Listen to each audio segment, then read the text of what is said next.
ஒரு நற்செய்தி கூட்டம் நடந்தது.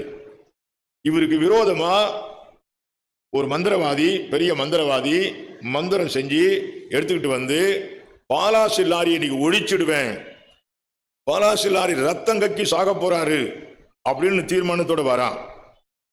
பாலாசி லாரி கூட்டத்துக்கு வந்துட்டாரு. கார்ல இறங்கி அப்படி கிட்ட வரும்போது அந்த மந்திரவாதி அவன் கிட்ட வந்து பாலாசி லாரி மேல கையை வச்சுட்டான். ஒரு நிமிடம் அப்படி சாஞ்சிட்டாரு. அவருக்கு தெரியாது இவன் இப்படி வந்திருக்கிறான்னு தெரியாது. அவன் என்ன நினைச்சான் தெரியுமா? இவர் ரத்தம் கக்கி சாவார்னு தான் மந்திரம் போட்டுட்டு வந்தான்.